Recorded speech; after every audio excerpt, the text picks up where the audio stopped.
Hello and welcome to another episode of In the Call. Today I am honored to have Anne Murphy. She is one of the women in AI who have inspired me greatly. I met her through a contact at Women Defining AI. And Anne, I'm going to let you go ahead and introduce yourself. Thank you so much for having me, Jean. It's been so great to get to meet you and your partners at NIAC. And I obviously love the technology that you've developed because it is so near and dear to my heart.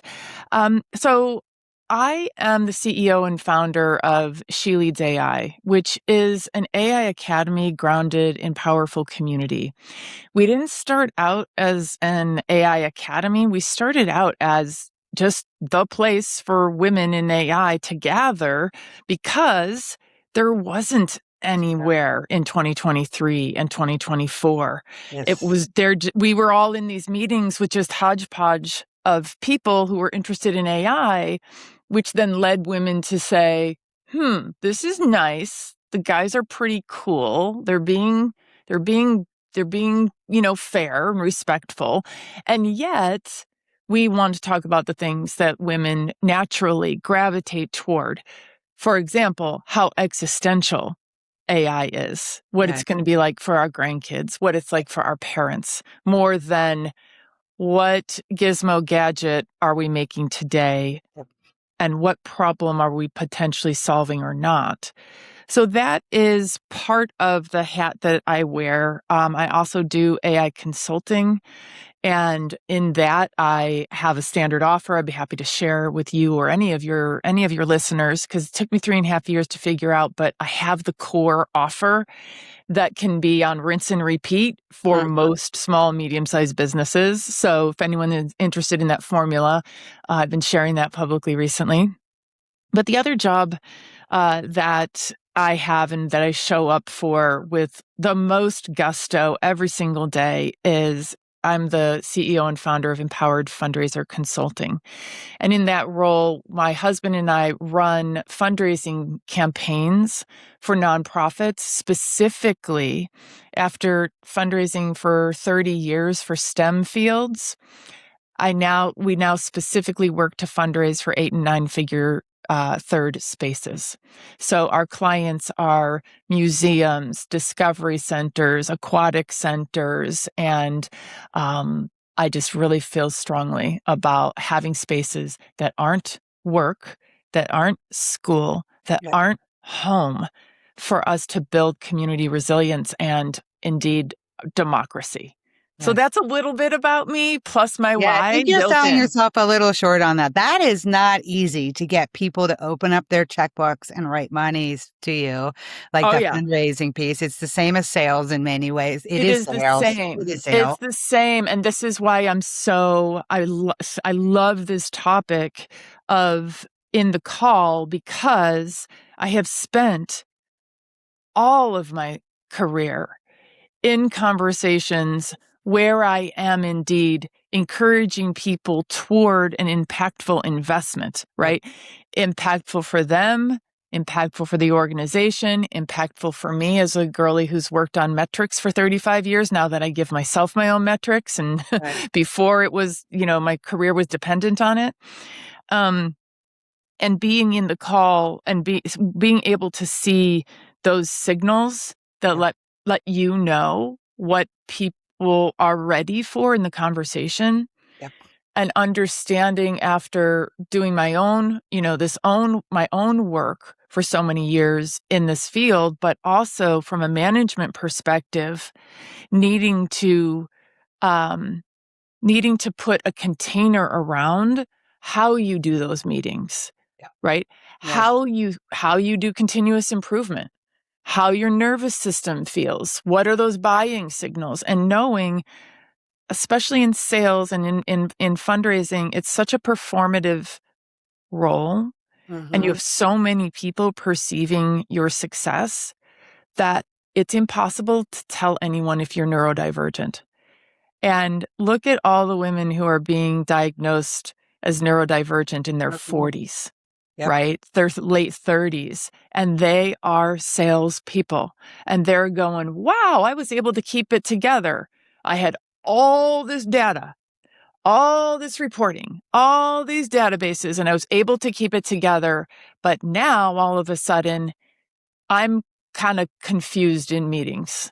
I've kind of lost my way. I've kind of forgotten what the buying signal looks like because maybe I'm exhausted or I'm perimenopausal today or I'm Yeah, there's a lot of distracted. factors. Mhm. So to having those cues,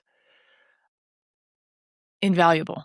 Yeah, and I think, Reducing yeah, cognitive load. another big one is moving away from in-person to video, Oh right? God. Yeah. Really different and harder to learn to see the signals in many ways. Yes. Yes. And the more we recognize as a society the impact of sending women, usually in sales and fundraising, it's going to be an attractive woman in cute clothes, Yep, and guys get confused about why you're showing up on their doorstep. yep, So I've long been an advocate, not only for, discovery calls being calls or Zoom yep, to preserve the safety of my team.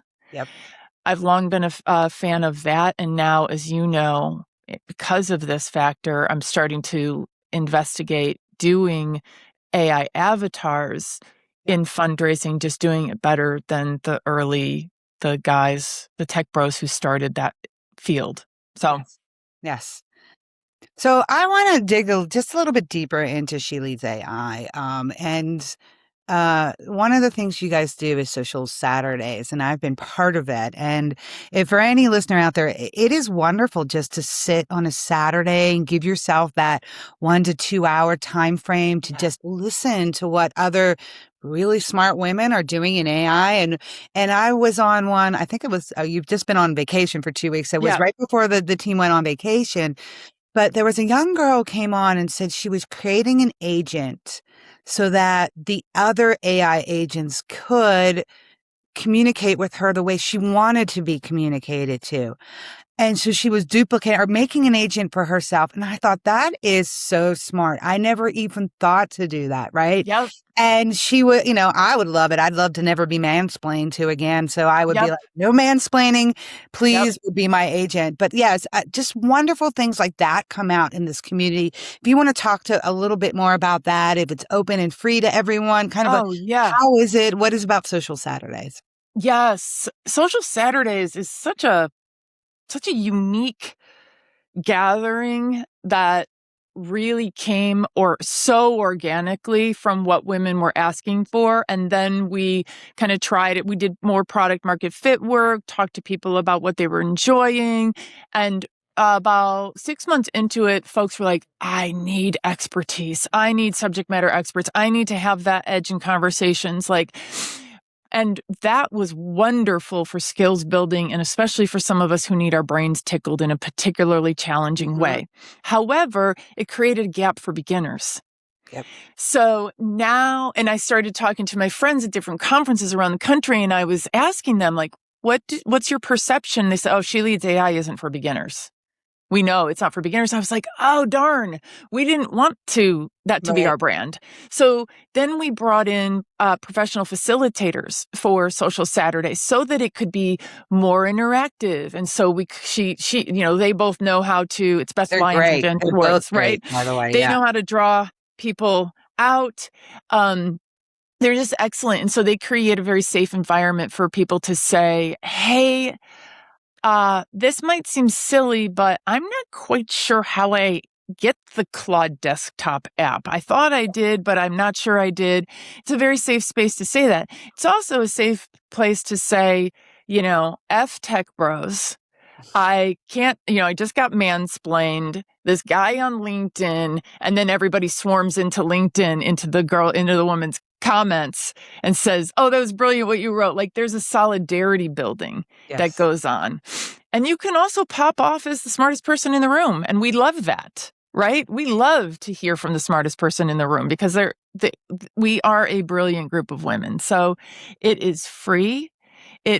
We just started taking little breaks when we need them, but it's almost every Saturday. It's probably 48 Saturdays of the year. It's always at 10 a.m. Pacific to noon Pacific. You show up as you are. Yes, we do promote the topics in advance, but I mean, they're all good. So just, and all you have to do is go to sheleadsai.ai, let me say it again, sheleadsai.ai, because there are some similar ones who have received cease and desists. There's a lot of She Leads AIs popping up all over the place. But my husband is my business partner, and he's pretty nerdy about that stuff. So the reason it's free is, we're committed to AI education for all women. Like, there needs to be no financial barrier. And now my husband, Don, and I have hosted almost 420 free or almost free events for the AI community since early 2023. Wow. So we're That's a good lot. at it, Yeah. right? And so we're like, okay, we're kind of in the rinse and repeat. I'm pretty good at picking, like, we know our zones of genius in it. So it's kind of like we can, and so we must. Right. And then the other reason why it works that it's free is one of the things that our She Leads AI Society membership does is it underwrites Social Saturday. Yep. So we have an annual fee that's more economical than the monthly fee, but the monthly fee is only $77. And a chunk of that goes toward making She Leads AI just a little bit more sustainable for our small family business. Right. And everyone's invited. Every woman is invited. Doesn't matter where you are in your journey. It's a warm, comforting place. Yeah, and when I was there, like, I learned, and I'm supposedly know a lot about AI, but I like to learn things, and I'm looking forward to going back. And I'm gonna dig in a little bit deeper on your fundraising. Like, you talked about building an avatar and a platform that you're building. Tell me a little bit more about this. I believe you call it Moxie, right? Moxie. The platform. Yeah. So like many women, I identified a problem like 30 years ago, and the recurring thought of there's got to be a better way, right? Like, we knew there's a Right. better way, but, like in a big organization where you're not part of tech purchasing decisions, et cetera, and now we can code. And so one of the biggest pain points that I've had and that I've had with my staff in fundraising is, God, there's so many that just jumped into my mind. My mind like flooded. But one of the biggest things is sitting down at at your desk and being paralyzed, whether it's the amount of data, the number of names you're supposed to contact, realizing you don't have all the contact information in the place that you thought. And then you factor in just general resistance to doing your outreach. Yep. And so through I have that Moxie, myself. So me too. Me yeah. too. Me too. And I'm a fan of leading indicators versus lagging indicators. So the goal is to offer the person this opportunity, period. And then you can bless and release. Right? You're going to look at the lagging indicators later, how much money comes in the door. But your job is the leading indicator. So I created a process that streamlines for them their priorities of who they need to reach out today. And it's a mixture of, the people who are in solicitation, the people who are in discovery, the people who are in stewardship, the people who are in your moonshots. But it's organized. Why they're there is justified and algorithmic. And then how they do it, what they say. I draft all the correspondence based on 35 years of ideal communication and 10,000 donor visits, right? So I know exactly what to write. And an example of why this is important is even with me, I will often just forget that important line. There's some kind of a synapse that misfires in my brain about what is the best way how would you prefer that I follow up with you? Or should I think, is this the best channel for you? Like, we have to know how to communicate with people. It's practically the only thing that matters. I always forget that line. So I baked that into Moxie. So your sales meeting follow-up, your discovery meeting follow-up. So this is always going to include that professional kind of courtesy / foot in the door that you give yourself by including that line. So Amazing. it's serving up the content. And then the other piece of it is serving up the next steps with your donor.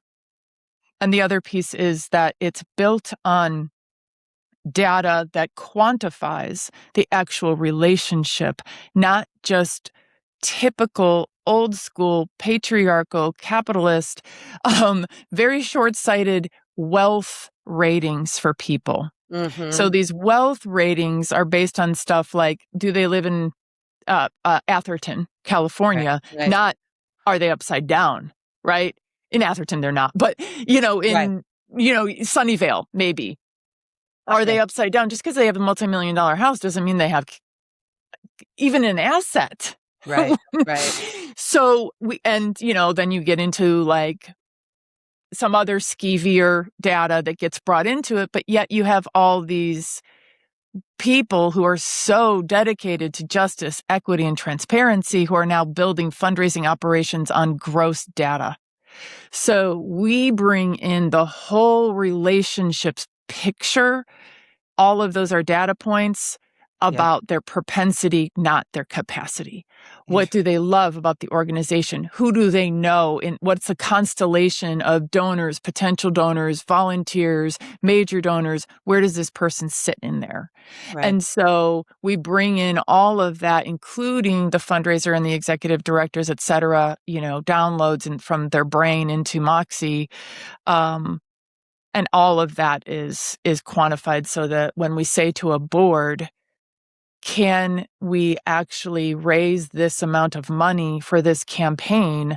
Moxie says, not only you have these rich people, which is so, again, short-sighted, you have them, here's the rankings of how they feel about the organization, their likelihood to make a gift, why, what's their why, what are their pain points, who are they connected to? So therefore, I actually think we can meet this goal, or therefore we cannot run a $100 million campaign. We don't have the juice, right? So that's how Moxie works. That's amazing. That's yeah. amazing. I can't think of one person who wouldn't want that information. Right? Right? No, Right? I mean, this should be flying off the shelf. It should be flying off the shelf. We have our design partners. We're working through it. We're scaredy cats, I'll be honest, about making sure that we have everything set up because we're first-time founders of a tech platform. We're on the learning curve that everybody is, and I'm probably the poster child for why vibe coders are a little bit fast and loose with stuff. So we're working on that. I understand. I understand that. All right, thank you for all that. Let's go ahead and talk about a tactic. What was one tactic, AI tactic, that you could tell the audience, like, take this today, implement it. It helps you in this place. Yeah. Because it's so related to this, I would say choose. Okay, here's one. Here's a good one that I've been using and loving lately. And this will work well for folks in sales who are doing prospecting in particular. Have Claude. Okay, you got to export your data from LinkedIn, which they make you have to wait like 7 hours or a day. So export your data from LinkedIn as much as you can. If you have Sales Navigator or a third-party app like Lead Delta or Condo, you can also kind of enrich this information. But pull your ideal clients or your current clients or your friends who you want to hype up into one place, wherever AI can access it. It could even be you upload it and you even could upload it every time. Ask it, what's interesting about this data? What's interesting about these people? What is this my ICP, or do I need to adjust my ICP? Am I using the right words or the wrong words? How are my people identifying themselves in their LinkedIn their LinkedIn bio, because now you know more about what they might be searching for, right? A founder is looking for something different than a vice president. Right. So really using AI to learn about your ICP and let it go to town. Compare your own descriptions of your ICP to it. Ask it, how would these ICPs turn them into generic profiles of people, or put these into 3 ICP groups and ask, and then say, how would they each respond to this DM? Yep. Right? Oh, interesting. DMing, I actually did right. something very similar. We were looking at the people who were coming to our website to see if they were our ICP, right? So Yeah. we have a tool called Airbnb that captures the Mm. leads that come in. There's many tools out there that do it, right? Yeah. And then I pulled them down, I loaded them up, and I asked Claude to like cluster them all together and, tell me what's the same about them. Tell me what's different. Then I loaded up my ICP that I had written down, and I said, how many of these are like this? What's different? Where do they fall in? And it was interesting because we thought we were skewing smaller and we were skewing bigger, which was Really? really interesting to me. Yes. Isn't that interesting? Yeah. So we had a lot more people on the larger side coming to us. Healthcare Nice. was a vertical we weren't focused on, but it was showing up Oh, I in bet. our stuff. And this was like eye-opening, and it helped us really understand our ICPs more, because Mm. they do have the link. What I didn't do is actually I'm going to take their LinkedIn profiles, because that data set has LinkedIn profiles, and ask it about the people the people themselves, not just the Yep. companies. We were looking more on the company level. If I'm going to share another tip related to this, that's really, it applies to so much when you're in sales or fundraising, which is take that info and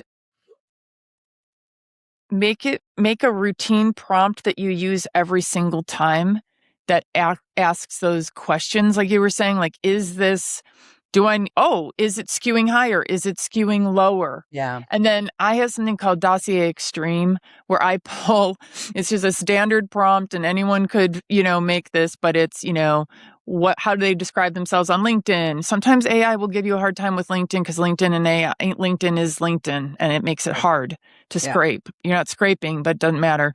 It's like, it just pulls like 10 different sources, including stuff like, I generally speaking really prefer to know ahead of time if someone has a particular political leaning, because then I can kind of moderate or choose not to proceed. So I can pull in, political contributions are public information. Right. So, you can get kind of detailed, and that can be just a standard thing that runs on any spreadsheet every day. You could Right. say, here, run Dossier Extreme on this database. It takes a lot of tokens, but on these 10 people, these 20 people, add to it every day, add to it every month, and soon you have a very enriched database. Mm-hmm. Mm-hmm. So, Wonderful, wonderful. Yeah, I love it. Let's do just a quick round of rapid fire. If yeah. you could give yourself one piece of advice now, Oh. look back and give yourself one piece of advice, what would it be? Something came up on LinkedIn yesterday from one of my just guru thought leaders who I've been paying attention to in my field for a long time. Her name is Shauna Hawking. And what she was talking about is, we don't die on hills anymore. And as I look back, in fact, by the way, it was an episode of her podcast that she only did for a short period of time during COVID that prompted me to understand that I could leave my corporate-ish career. I could leave my higher ed career, because she said there's never going to be a good time. So that's one thing I'll say. There's never going to be a good time, but underneath that, we don't die on hills anymore. What is the last hill that you died on that you think was a good use of your bandwidth? Right? If it's not about human rights, like if it's about an email signature, if it's about whether an email went right without on time, like the comma on page 27, the meeting before the meeting, like none of those hills, when typically, at least for me, when I look back on it, I'm like, oh my God, I wasted my immaculate energy on Yep, that. exactly. I No, can think we of don't die many on of them hills. from my career too. Yeah. So, I'm going to go ahead and wrap up. Let the viewers know how they can get in touch with you. Yes. So the best place to reach me is on LinkedIn. I'm in my DMs all day, every day. It's Anne with an E, Murphy. If you put She Leads AI, you're going to find me. And I love, love, love to be connected. I will, when we get connected, I'll send you a little message that has like how to come to Social Saturday. So that part will be taken care of. And then just again, another really warm invite to join us for the free Saturday, and to also maybe put on your vision board for 2026 to join us in Salt Lake City at the Create Conference. We're having an analog AI art lab. We're having a silent disco party. I love that. I'm going to be there for the Yes, silent she's going to disco. be there, and it's going to be fun. And join us. Join us. It's very stimulating intellectually, but it is also a very, very fun.